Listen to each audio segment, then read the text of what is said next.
Programang ito ay hatid sa inyo ng Eastern Communications, Partners in Progress. Mabuhay teammates, ito ang Basketball Universe at ako si Bill Velasco.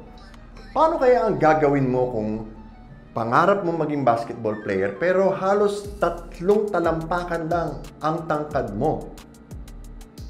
Sa sitwasyong yan, 34 na taon nang namamayani ang Dream Team Origmitsui. Bagamat tinawag na sila ng maraming masasakit na pangalan, pansot, unano, maliit, sila ay nagpursige pa rin. At ang tanong lang nila sa lahat, ikaw, ano height mo? Richard, paano nagsimula yung Dream Team ninyo? Bali, yung grupo namin Dream Team, ano na ngayon 34 years na po eh.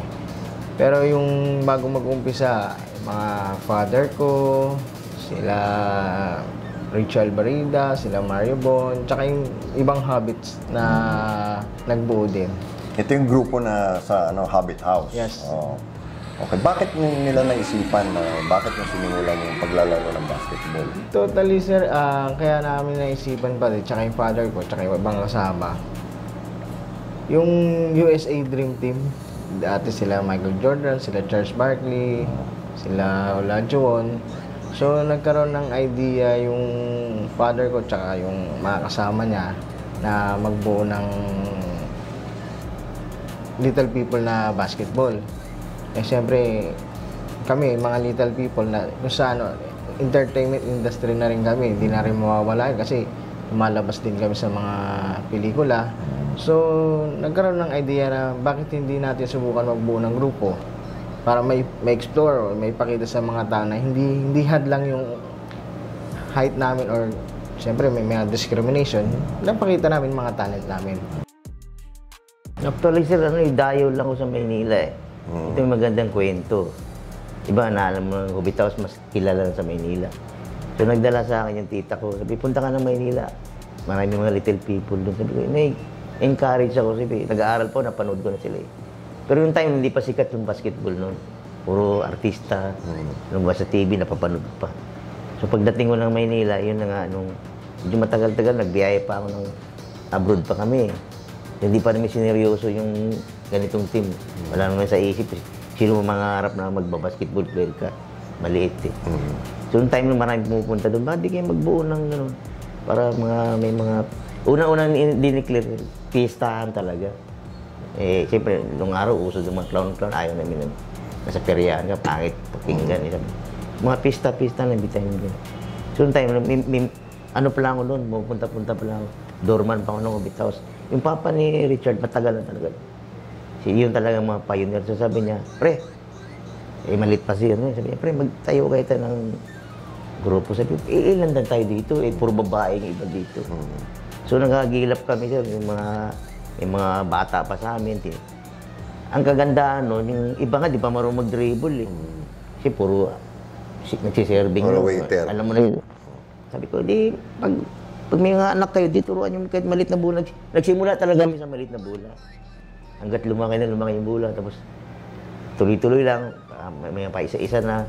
Tapos lumalayo na yung namin. Umabot na kami ng probinsya yung nag-imbita sa amin. Sabi ko, tuloy na natin to, medyo okay. Actually, sir, siyempre, probinsyano, dumayo ng Maynila. Parang wala akong hilig nun, sir, talaga sa basketball. Although, isa lang ang nag-encourage sa akin, ang aking kumpare, si Mitsui. Yan talaga ang unang parang umano sa akin, humubog. Sa naman, sir, kaya ako nakabilang sa Dream Team.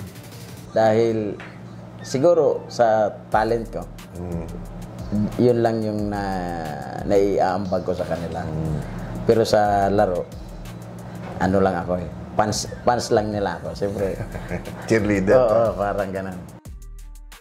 Hindi ba kayo natatakot noon na masaktan? Kasi siyempre, yung mga karaniwang tao, walang nakakalaro na kagaya. Dati, talagang kung saan, natural talaga yung naabot talaga yung regular na playing ng basketball na matatangkad. Naabot din talagang nagkakaroon ng sakitan, pikunan. So, depende na sa iyo kung mapipikon ka. Pero sa amin, hindi mawawala talaga yung talagang binubuli. Oh, okay. So, paano yan? Siyempre sa amin, acceptance na talaga yun. Sa ano, wag lang talaga yung naaabot sa punto yung talagang physical na talaga na ano. Kami naman, pag ini-invite kami sa mga baryo-baryo, mga piyesta, nangyari sa mga Batangas, sa mga provinces, kinakausap na lang din namin yung mga ano yung mga tao doon na eto kami, ganito, entertainment lang naman kami.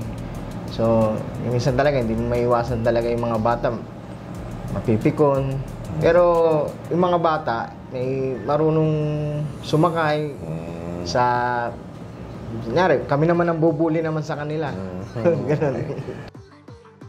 Ay, bakit mo naisipang sumali sa Dream Team? Bago po maging Dream Team po, dancer po talaga. May grupo po ako na dance group po. Lagi po kami sumasayaw sa street dance, sa mga big competition. And may isa po akong idol na Dream Team po na si Kuya Kim, pangalan po na, kumbaga, nakakalaban ko po din sa street dance. Tapos parang na-inspire po ako, nagaya ko po siya, gano'n, na in-idol ko po siya sa sayawan, gano'n. Tapos ginaya ko po yung mga moves niya na tumatumbling, tapos yung sayaw niya, gano'n po. At yung time na nagkakilala na po kami nun, sa social media, tsaka sa street dance po, parang nakikita niya po na naglalaro rin akong basketball. Tapos napapanood ko rin po sila. Tapos lagi ko po siyang kinakontak. Ganun po. Tapos hanggat sa nakuha po ako ng Dream Team. Ang service namin dun, sir, yung jeep, lalagyan pa namin family use kasi bawal nga kuluro. Sabi ko, babayaran namin yun. Magkano lang namin, tiip namin nung araw. Tiyaga lang talaga. Yung ngayon, through social media, biglang pumutok ngayon kasi yung kininto nga sa'yo, telepono lang. Kailangan pag sinabing alas 5, 4:30 pa lang bago mo nandun ka na. Kasi hindi nang kagaling cellphone na, malilit lang ako ng ano ha. Walang ganun. Hindi mo na masasabi. Pagdating ng alas 5, iwanan na lang. Kahit pipito na lang kami, 6 kami, basta. Kasi hindi naman alam kung pupunta ka eh. May yung kausap, may maghihintay pa yun doon. May susundo pa sa amin. Sabi ko, kailangan disiplina natin yung mga tao natin. Pero paano yung kultura ng Pilipino na siyempre, ang ginagawa pag nakikita kayo, nagtatawanan, paano nyo na-handle yun? Sa amin, Sir Bill, din naman sa yung ganong sitwasyon, tanggap na namin kung ano meron sa amin. Siyempre, yung iba ngayon, siyempre, true generation eh. Ang mga tao ngayon, akala nila, porket nag-basketball kami, parang wala, ba't talent nyo ba yan talaga? Hindi naman lahat malaki, di ba? Kami, kaya namin pakita yung yung talent namin. So, yung ibang tao na believe na, kaya pala nila mga shoot kahit standard yung ring. Kasi iniisip nila kung sino makakalaban namin na sa basketball. Minsan may mga bata, minsan may mga bakla, minsan kami. Dati kami. Ngayon, siyempre nabago na yung generation. So, halos ang kalaban namin, mga students, mga kasing height din minsan namin. Para match. Gusto ko rin ma-encourage yung mga katulad namin na siyempre yung iba, unang-una sa mga probinsya, nahihiya sila bilang probinsyano. Ganun ako dati, na parang takot ako magpakita sa tao. So ngayon, parang nakabilang ako sa Dream Team. So parang nagkaroon din ako ng lakas ng loob na encourage ko yung mga katulad namin. Hindi kayo naiilang o natatakot kasi kayo palagi yung dumadayo eh. Hindi kayo takot na kayo lang ang nandun, baka may mangyari. Di naman, mga natutuwa rin yung mga bata kasi may nakakalaro din nila. Parang, ma-friendly naman kami. Alam namin kung sinong papuntahan namin. Makakilala din. Mga kagawad, mga kapitan. Baka pwede kaming apot-apot pa uso. Alam mo sa Manila, bihira lang noong all court noong araw. Karamihan, apot, kalsada pa nga eh. Kaya nauso yung streetball, puro ganun, di ba? Doon nagsimula yun. Tapos hanggang pumutok na yun. Pumasok, nagkaroon na ng viral ng mga grupo. Hindi namin malaman. Ito nga, sunod-sunod niya. May lakad pa nga kami ngayon.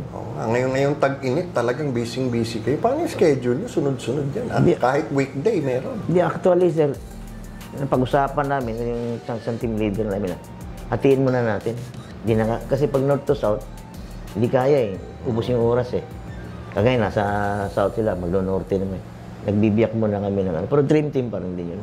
Para kayong Harlem Globetrotters. Oo, ganyan talaga ang ano namin sir, Harlem ang datingan. Ngayon, nilagyan ko ng, nung araw, laro lang tayo, di ba? Ngayon, may showtime na kami, may sayaw, may singer kami, may balancer pa, kinumpleto. Anong nangyari, naging variety show na siya. Para, hindi, kasi ano, hindi naman, sa basketball, although na meron kami mga highlights, mayroon kami mga ball handling, yung magaling din. May shooter din kami. Pagdating sa halftime, hinaluan namin ng show para kumbaga sa pampistahan talaga, bongga talaga. Sa tingin mo ba, mula nung nagsimula kayo, mas natatanggap na ng karamihan yung mga katulad ng Little People? Ay, sa ngayon po sir, lalo na yung social media. Siyempre, yun ang pinakamalaking influensya ngayon. So, ngayon, nakikita kami na nabibidyohan, at nakikilala yung grupo namin. Kasi sa ibang bansa nga, tulad sa US, may mga Little People din na naglalaro eh. Sila pa kaya. Eh tayo, sa Pilipinas eh, syempre kami. Tayo natin yung bandera natin, di ba? Kahit Little People tayo, kaya namin mag-basketball. Sana minamata kami. Alam nila, hindi namin kayang, ano yung kaya nilang gawin. Kaya din namin. Di ba? Tumambling, mag-shoot, mag 3 points.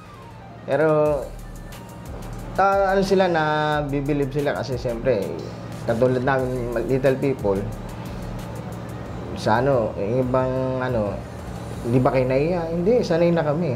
Yan, ito na yung mundo namin, hinaharapan namin. Siyempre, dyan yung pangungutya. Pero siyempre kami, accept na namin yun, understanding na namin yun. Eh, yung iba kasi, marunong umintindi at hindi marunong umintindi. So, yung pagdating ng court, siyempre kami, kaya ba ng mga ano yan? Aangasan namin. Di pagdating sa court, tingnan lang na natin. Okay. Diba? So, nabibilib sila. Sobrang saya kasi sarap sa pakiramdam na papahanga mo yung mga tao, tas kahit ganito kami, napapasaya namin sila, napapakita namin na kaya namin gawin yung kaya naman hindi rin nilang gawin, ganun po. Parang sarap sa pakiramdam na yung kahit malilit kami, kaya namin tumambling, kaya namin mag-shoot, mga dribbling, skills, mga ganun po. Eh paano yan pag sineryoso na nung kalaban yung laro? Hindi na sila natutuwa.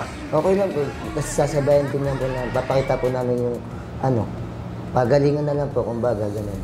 So, pero marami na rin kayong tinalo. Opo. So parang nagugulat ba sila na ang magagaling kayo mag-basketball? Ganun po, may mga ganun po minsan nagugulat. Tapos yung iba po, na na lang, parang mas maganda po kasi pag serious game. Doon po may lalabas talaga yung laro. I see. Okay. Tapos siyempre, tsaka na yung comedy, pagka natambakan na po namin. Bakit sa tingin mo ang Pilipino talaga napakahilig sa basketball? Parang yun ang number 1 game na sports ng Pilipinas eh. Kasi ultimo bata, pag nakikita namin, kahit malit na bola, magdumaan ka. Alam yung bola ng pantinis, ginagawa nila yun. Gagawa lang ng maliting, okay na, talo-talo na yun. Ikaw naman, anong kaligayahan mo dito sa ginagawa ninyo? Sa akin naman sir, sa edad ko ngayon, sa tagal na, parang exercise na rin. Kasi bala ko na mag-retire eh. Parang ikaw nga, nag-iingat. Eh gusto nila, pwede ka naman, kahit di ka na maglaro.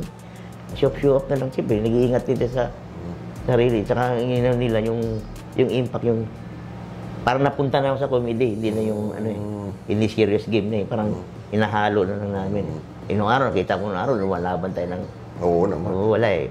Lipas na eh. Sir, sa 34 years na namin, parang hanap buhay na rin namin to. So, continuous rin pa rin na may nag-ano sa amin, may nag-i-invite sa amin, sa group namin. Eh, sa yung legacy talaga na, alam mo yung pagkakaibigan sa tagal na eh, hindi na puputol. So, kami naman, kung may uusbong na bagong katulad namin na Little People, may example, just sa mga lugar-lugar may nakakakilala kaming katulad namin, i-invite namin. Para explore din niya yung sarili niya na kahit maliit ako, nakikita ko. Kasi yung iba kasi nahihiya, katulad namin, ayaw nilang ano. Ngayon, iba na ngayon eh. Kailangan mo ipakita yung, ano ka, kahit little people ka, nandiyan yung discrimination, ka mahiya. Sa tingin mo, ano bang dapat mangyari para ang tingin ng karaniwang tao sa inyo ay patas? Ano bang kailangan gawin para hindi sila mailang sa inyo? Actually, sa akin palagay, sir, siyempre, respeto sa bawat isa. At saka, yung mga nakakahalubilong tao, kailangan, ka rin, sumasama ka sa agos. Ng, parang, kung saan yung agos, dapat doon ka rin. Ikaw naman, anong kaligayahan mo ngayon na natuto ka na mag-basketball? Ako, sir, yun lang ang inaano ko na maraming mapasayang tao bawat pinupuntahan namin na gusto talaga ng dream team na bawat uwi may ngiti yung mga tao.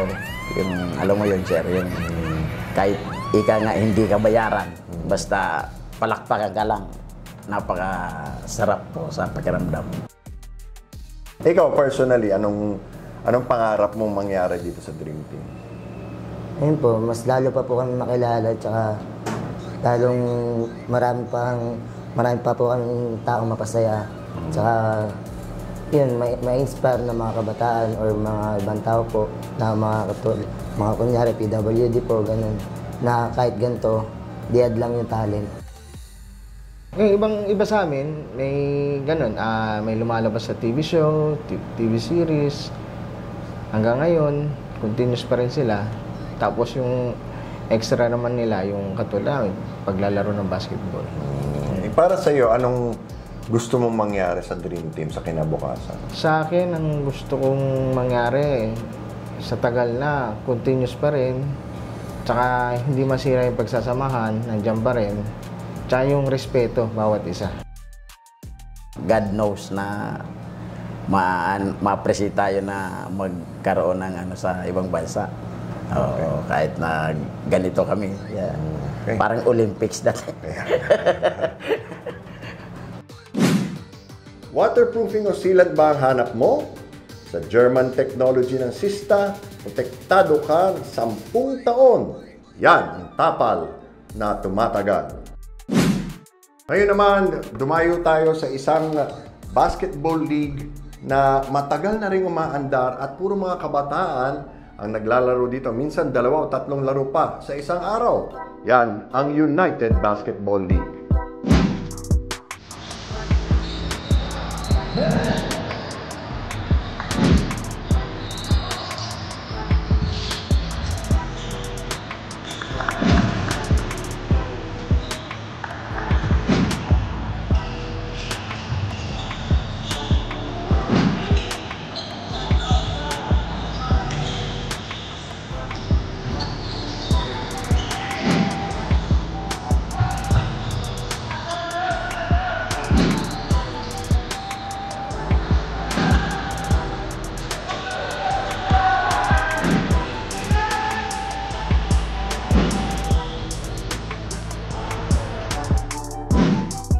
At yan ang Basketball Universe para sa araw na ito. Abangan po kami araw-araw sa YouTube at Facebook. At huwag niyong kalimutan mag-LSS like, share, and subscribe. Nais namin pasalamatan ang aming mga sponsor, Eastern Communications, Sista, at Eurotex. Muli, ako si Bill Velasco. Nasaan man kayo at ano man ang ginagawa nyo, laging tandaan, nagkakampi tayo. Ito ang Basketball Universe.